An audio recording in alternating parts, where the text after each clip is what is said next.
Breakaway by Stanley Gimble. Phil Conover pulled the zipper of his flight suit up the front of his long, thin body and came into the living room. His face, usually serious and quietly handsome, had an alive, excited look, and the faint lines around his dark, deep-set eyes were accentuated when he smiled at his wife. "All set, honey. How do I look in my monkey suit?" His wife was sitting stiffly on the flowered couch that was still not theirs completely. In her fingers she held a cigarette burned down too far. She said, "You look fine, Phil. You look just right." She managed to smile. Then she leaned forward and crushed the cigarette in the ashtray on the maple coffee table and took another from the pack. He came to her and touched his hands to her soft blonde hair, raising her face until she was looking into his eyes. "You're the most beautiful girl I know. Did I ever tell you that?" "Yes, I think so. Yes, I'm sure you did," she said, finishing the ritual, but her voice broke, and she turned her head away. Phil sat beside her and put his arm around her small shoulders. He had stopped smiling. "Honey, look at me," he said. "It isn't going to be bad. Honestly, it isn't. We know exactly how it will be. If anything could go wrong, they wouldn't be sending me, you know that. I told you that we've sent 5 unmanned ships up and everyone came back without a hitch." She turned, facing him. There were tears starting in the corners of her wide brown eyes, and she brushed them away with her hand. "Phil, please don't go. Please don't. They can send Sammy. Sammy doesn't have a wife. Can't he go? They'd understand, Phil. Please!" She was holding his arms tightly with her hands, and the color had drained from her cheeks. "Mary, you know I can't back out now. How could I? It's been 3 years. You know how much I've wanted to be the first man to go. Nothing would ever be right with me again if I didn't go. Please don't make it hard." He stopped talking and held her to him and stroked the back of her hand. He could feel her shoulders shaking with quiet sobs. He released her and stood up. "I've got to get started, Mary. Will you come to the field with me?" "Yes, I'll come to say goodbye." She paused and dropped her eyes. "Phil, if you go, I won't be here when you get back. If you get back. I won't be here because I won't be the wife of a space pilot for the rest of my life. It isn't the kind of life I bargained for. No matter how much I love you, I just couldn't take that, Phil. I'm sorry. I guess I'm not the noble sort of wife." She finished and took another cigarette from the pack on the coffee table and put it to her lips. Her hand was trembling as she touched the lighter to the end of the cigarette and drew deeply. Phil stood watching her, the excitement completely gone from his eyes. "I wish you told me this a long time ago, Mary," Phil said. His voice was dry and low. "I didn't know you felt this way about it." "Yes, you did. I told you how I felt. I told you I could never be the wife of a space pilot. But I don't think I ever really believed it was possible. Not until this morning when you said tonight was the takeoff. It's so stupid to jeopardize everything we've got for a ridiculous dream." He sat down on the edge of the couch and took her hands between his. "Mary, listen to me," he said. "It isn't a dream. It's real. There's nothing means anything more to me than you do. You know that. But no man ever had the chance to do what I'm going to do tonight. No man ever. If I backed out now for any reason, I'd never be able to look at the sky again. I'd be through." She looked at him without seeing him, and there was nothing at all in her eyes. "Let's go, if you're still going," she finally said. They drove through the streets of the small town with its small bungalows, each alike. There were no trees and very little grass. It was a new town, a government-built town, and it had no personality yet. It existed only because of the huge ship standing poised in the take-off zone 5 miles away in the desert. Its future as a town rested with the ship, and the town seemed to feel the uncertainty of its future, seemed ready to stop existing as a town and to give itself back to the desert, if such was its destiny. Phil turned the car off the highway onto the rutted dirt road that led across the sand to the field where the ship waited. In the distance they could see the beams of the searchlights as they played across the takeoff zone and swept along the top of the high wire fence, stretching out of sight to right and left. At the gate they were stopped by the guard. He read Phil's pass, shined his flashlight in their faces, and then saluted. "Good luck, Colonel," he said, and shook Phil's hand. "Thanks, Sergeant. I'll be seeing you next week," Phil said, and smiled. They drove between the rows of wooden buildings that lined the field, and he parked near the low barbed fence ringing the takeoff zone. He turned off the ignition and sat quietly for a moment before lighting a cigarette. Then he looked at his wife. She was staring through the windshield at the rocket 200 yards away. Its smooth, polished surface gleamed in the spotlight glare, and it sloped up and up until the eye lost the tip against the stars. "She's beautiful, Mary. You've never seen her before, have you?" "No, I've never seen her before," she said. "Hadn't you better go?"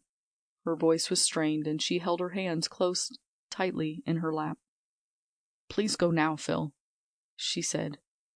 He leaned toward her and touched her cheek. Then she was in his arms, her head buried against his shoulder. "Goodbye, darling," she said. "Wish me luck, Mary?" he asked.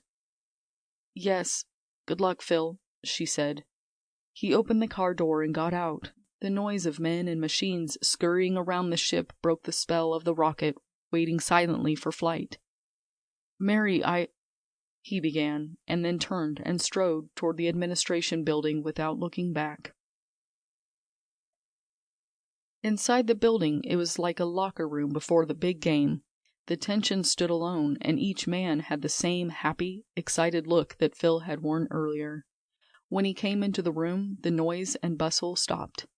They turned as one man toward him, and General Small came up to him and took his hand.